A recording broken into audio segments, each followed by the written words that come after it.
बाबा, आप रुक जाइए, मौसम बहुत ज्यादा खराब है। मुझे तो समझ नहीं आ रहा, ये दिन पर दिन मौसम खराब होता जा रहा है। अगर ऐसे ही चलता रहा तो मजदूरी नहीं कर पाऊंगा और घर में खाने को एक दाना तक नहीं आ पाएगा। तभी बहुत तेज आंधी तूफान चलता है। अरे देखो, जरा देखो, कितनी तेज तूफान चल रहा है। अरे महेश बेटा, तू झोपड़ी के ऊपर तिरपाल तो लगा कर आया था ना? हाँ बाबा, लगा दी थी तिरपाल। और उसके ऊपर तूने ईंटें रखी थी या नहीं? बाबा, ईंट रखना तो मैं भूल गया। महेश के इतना कहते ही झोपड़ी के अंदर बारिश की वजह से पानी टपकना शुरू हो जाता है। हे भगवान महेश, तूने ये क्या किया? तुझे मैंने कहा था बारिश और तूफान तेज है, तुझे ईंटें रख देनी चाहिए थी। मुझे लग रहा है कि तिरपाल उड़ गई। चल चल मेरे साथ चल। अब तुझे मेरे साथ भीगते हुए मेहनत करनी होगी, नहीं तो पूरे घर में पानी ही पानी भर जाएगा। देवेश इतना बोल ही रहा था कि घर के अंदर बाकी छत से पानी टपकने लगा। हाँ पिताजी, आप सही कह रहे हो, चलो चलते हैं जल्दी से। दोनों बाप बेटा बारिश में बाहर निकलते हैं और झोपड़ी की छत पर तिरपाल को सही से लगाना शुरू कर देते हैं। अरे बेटा, ईंट को अच्छे से रखना, कहीं ईंट गिर न जाए। ठीक है पिताजी, सही सही रखूंगा। महेश इतना कहकर अच्छे से ईंट से तिरपाल को दबाने लगता है, जिससे छत ढक जाती है और झोपड़ी में पानी टपकना बंद हो जाता है। लेकिन इसी के चलते हुए बेचारे दोनों के दोनों बहुत बुरी तरह भीग जाते हैं। अरे चलो बेटा, बहुत ठंड हो रही है, बाहर घर में चलते हैं। चलो, बरसात में मौसम बिल्कुल ठंडा हो गया है। हाँ पिताजी, आपने बिल्कुल सही कहा, चलिए। जब दोनों बाप बेटा घर के अंदर आ जाते हैं तो मेघा उन्हें सूखा कपड़ा देती है और अपना शरीर पोंछने के लिए कहती है। आप लोग अपना शरीर पोंछ लो और सूखे कपड़े पहन लो, नहीं तो ठंड लग सकती है। मेघा के दिए हुए कपड़े दोनों पहन लेते हैं। तभी बीमार शकुंतला बिस्तर पर पड़ी हुई मेघा से कहती है, अरे बेटी, तूने खाने के लिए कुछ बनाया नहीं? माँ, मैं बारिश के रुकने का इंतजार कर रही हूँ। घर के अंदर खाना कैसे बनाऊंगी? सारे में धुआं ही धुआं हो जाएगा।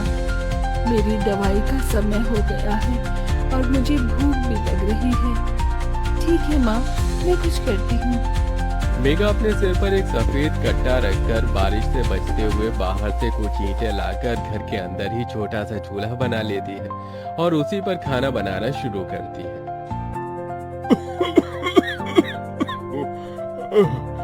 अरे बेटी, पूरे घर में धुआं ही धुआं हो गया है। पिताजी, खाना बनाना भी तो बहुत जरूरी था। मेघा जैसे तैसे करके जल्दी जल्दी खाना बना लेती है। वो खाने में नमक मिर्च वाले चावल ही बना पाती है। माँ उठो, ये लो खाना खा लो।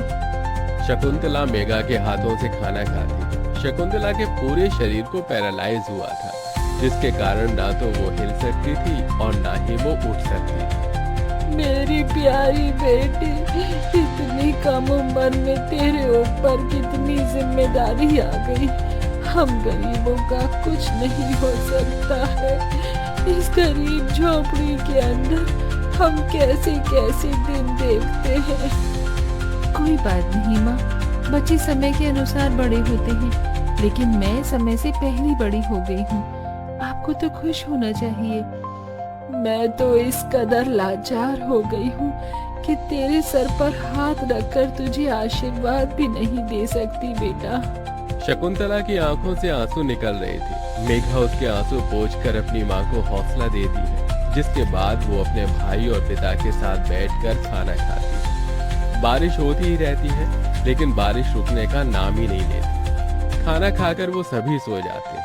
आधी रात के समय जिस तरफ शकुंतला का बिस्तर होता है, वहाँ पर पानी टपकना शुरू हो जाता है। अरे ये क्या, पानी टपक रहा है। मेघा, मेघा, लगता है सो गई। अब मैं क्या करूं?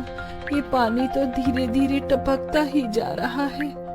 शकुंतला रात भर अपने ऊपर टपकते हुए पानी को ऐसे ही झेलती रहती है, जिसकी वजह से सुबह तक उसके पूरे शरीर में बुखार फैल जाता है। अरे अरे ये क्या माँ, आपको तो बहुत ही बुखार हो गया है।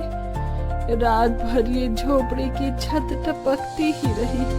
मैंने तुम्हें उठाने की कोशिश की, लेकिन तुम्हारे तक आवाज नहीं गई। ये सुनकर मेघा को बहुत अफसोस होता है। वो सूखे कपड़ों पर अपनी माँ को सहारा लगाकर लिटा देती है और उनके कपड़े भी बदल देती है। लेकिन तभी अचानक से गांव में बाढ़ आ जाती है। अरे ये क्या हो, यहाँ तो पानी भर रहा है। अरे लगता है गांव में बाढ़ आ गई है। अरे हम लोग क्या करें? अरे बेटा महेश, अरे भाई, अपनी माँ को कंधे पर उठा, नहीं तो हम सभी बह जाएंगे। अरे पानी में कोई जुगाड़ करता हूँ बेटा। देवेश फौरन घर के बाहर जाता है। जहाँ वो आसपास देखता है, उसे एक रेडी दिखाई देती है। देवेश उसे लेकर आता है, जिस पर शकुंतला को लिटा देता है। अरे चारों तरफ पानी ही पानी हो रहा है, हमें अब यहाँ से जाना होगा, नहीं तो पानी में हम डूब जाएंगे। तभी अचानक से उनकी झोपड़ी पानी में डूबकर बह जाती है। हमारी झोपड़ी